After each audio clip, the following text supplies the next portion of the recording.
नमस्कार बच्चों, आप सब कैसे हैं? आशा करती हूँ कि आप स्वस्थ होंगे।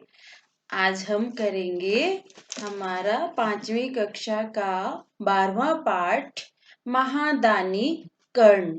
यह एक नाटक है। यह महाभारत से लिया गया है। महाभारत से कुछ अंश लेकर उसे नाटकीय रूप दिया गया है।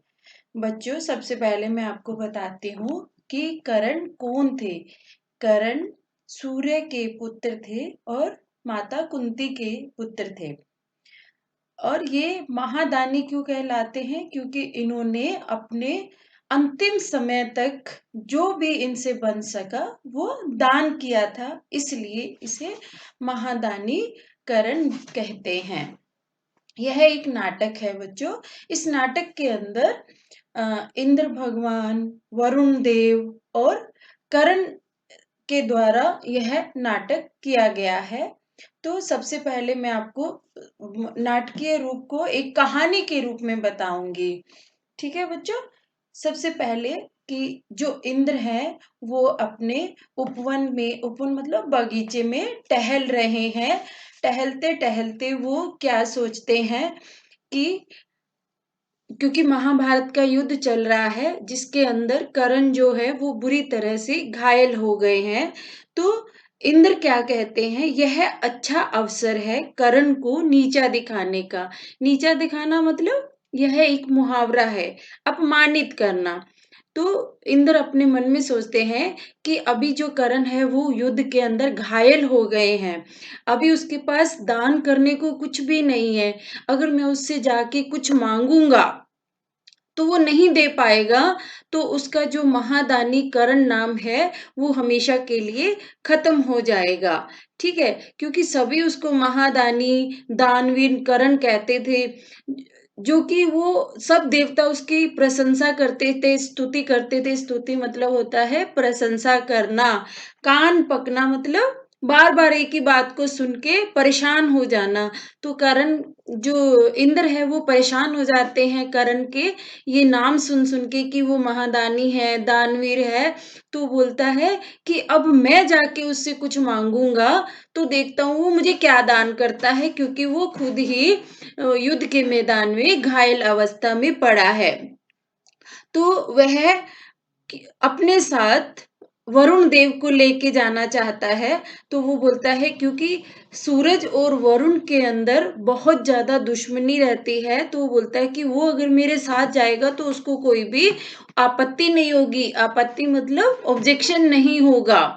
तो वो वरुण अपने एक दास को बुलाता है और कहता है कि जाओ जल्दी से वरुण देव को बुला के लाओ। तो इधर उधर अपने उपवन में घूम रहा है वो, इतने में वरुण देव आ जाते हैं और बोलते हैं महाराज, क्या बात है, आपने मुझे क्यों बुलाया? तो इंद्र कहते हैं वरुण देव, तुम कर्ण के बारे में तो जानते ही हो, सभी उसको महादानी कर्ण बोलते हैं।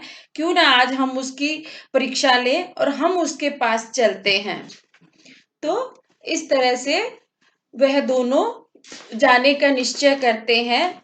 तो फिर जो इंद्र होता है वो बोलता है कि जो कर्ण है वो कुरुक्षेत्र के मैदान में घायल पड़ा हुआ है अभी। उस वक्त उसके पास दान करने को कुछ भी नहीं है। तो आज हम उसकी ये परीक्षा लेंगे।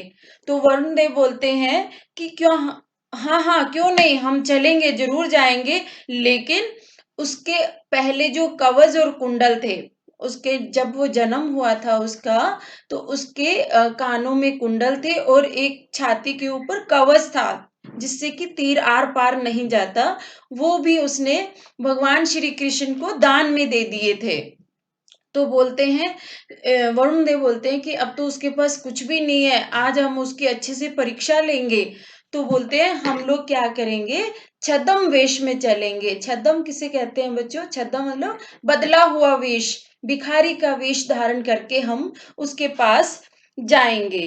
तो दोनों क्या करते हैं, सूर्य अस्त का समय हो चुका होता है, शाम हो चुकी होती है, कर्ण वहां पे युद्ध में घायल अवस्था में पड़ा हुआ है।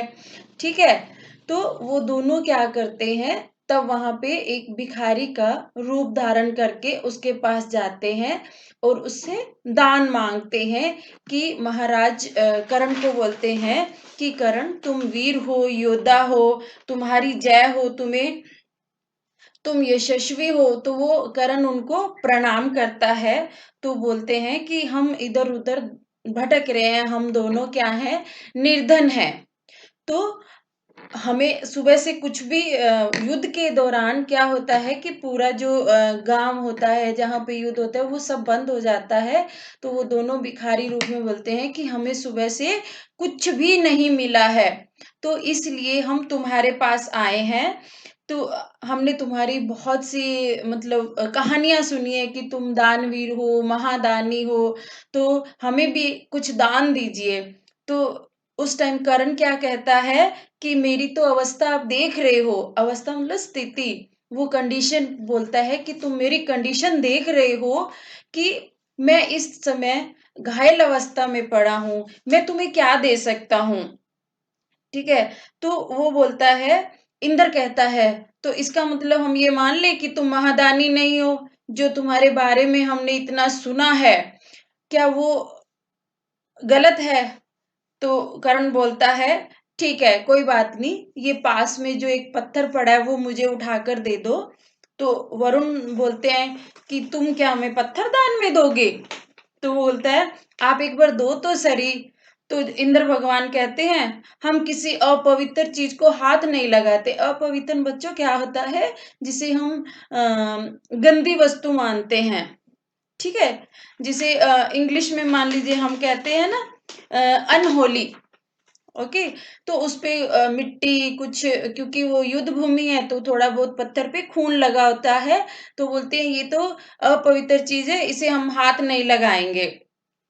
तो करण क्या करता है, क्योंकि वो घायल तो ऑलरेडी है, उसमें उसके खून निकल रहा है, फिर भी वो धीरे धीरे खिसकता खिसकता पत्थर के पास जाता है और अपना जोर से मुंह उस पत्थर के ऊपर मारता है। जैसे ही वो पत्थर के ऊपर मारता है तो उसके मुंह के अंदर से क्या होता है, वो दांत जो होता है वो सोने का होता है, वो टूट जाता है और बाहर आ जाता है। तो बोलता है आप ये ले लीजिए, मेरे पास इस वक्त देने के लिए सिर्फ ये सोने का दांत ही है। तो इंद्र और वरुण बोलते हैं छी छी छी, हम ऐसी चीज नहीं लेंगे जिसके ऊपर खून लगा हुआ हो, रक्त लगा हुआ हो, क्योंकि ये भी अपवित्र है। तो फिर वो बोलते हैं महाराज आप एक बार लीजिए। तो वो बोलते हैं नहीं हम नहीं लेंगे। तो कर्ण क्या करता है, अपने बाण से एक तीर मारता है धरती के अंदर, और धरती के अंदर से पानी की एक धार निकल आती है, वो उसे धोकर उसे दे देता है इंद्र को। फिर वो बोलते हैं नहीं अभी सूर्य अस्त हो गया है, मतलब सूर्य डूब गया है, इस वक्त हम कोई भी भिक्षा नहीं लेंगे। तो वह भगवान श्री सूर्य से, जो कि उनके पिता होते हैं, उनसे क्या करता है, प्रार्थना करता है कि हे प्रभु आप थोड़ी देर के लिए अस्त मत होइए।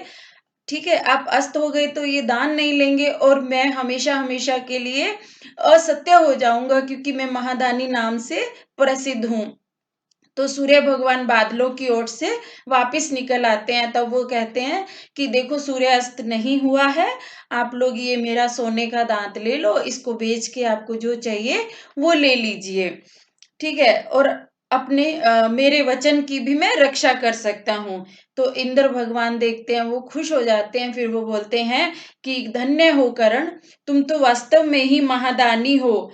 ठीक है, हम तो तुम्हारी परीक्षा ले रहे थे, लेकिन तुम जैसा दानवीर आज तक हमने नहीं देखा। जैसा कि तुम घायल अवस्था में पड़े हो, मृत्यु के करीब हो, फिर भी तुमने हमें दान दिया। ठीक है, लोग तुम्हें हमेशा दानवीर करण के नाम से जानेंगे और तुम्हें हमेशा याद रखेंगे। देवता भी तुम्हारी स्तुति करेंगे, प्रशंसा करेंगे। यह हमारा आशीर्वाद है। ये हमारा लेसन था बच्चों, आज का जो पाठ था महादानीकरण। इसके अंदर आज मैं आपको व्याकरण का जो एक टॉपिक है प्रत्यय, वो बताऊंगी। प्रत्यय के अंदर क्या होता है, जो ऐसे शब्द जो शब्द के पीछे लगकर उस शब्द का अर्थ बदल देते हैं, उन्हें हम प्रत्यय कहते हैं। समझ में है? किसी भी शब्द के पीछे लगकर उसका अर्थ बदल देते हैं, उसे हम प्रत्यय कहते हैं। जैसे भाग्य के साथ अगर शाली लगा दिया जाता है तो भाग्यशाली। शक्ति के पीछे शाली लगेगा, शक्तिशाली। वैभवशाली, सौभाग्य प्लस शाली, सौभाग्यशाली। सुंदर प्लस ता, सुंदरता। वीर, जैसे वीर हम एक विशेषण के रूप में यूज करते हैं, जैसे कर्ण वीर था, है ना। तो अगर इसके पीछे हमने ता लगा दिया तो वीरता, उसकी वीरता बहुत प्रसिद्ध थी। ठीक है। धीर प्लस ता, धीरता। हीन प्लस ता, हीनता। इसके बाद बच्चों ये हमारा जियो महादानीकरण का जियो दानवीरता, क्योंकि कर्ण जो थे वो बहुत बड़े दानवीर थे, तो उनके लिए दानवीरता। सूर्यपुत्र, साहसी, वचन का पालन करना, मतलब पहले के लोग अपनी बात के लिए अटल रहते थे, अपनी बात को पूरा करने के लिए अंतिम समय तक भी उसका पालन करते थे। संस्कृति धरोहर के प्रति निष्ठा भाव, सेवा भाव, बड़ों का आदर, दूसरों की जरूरतों को समझना, ये हमारा जियो। धन्यवाद बच्चों।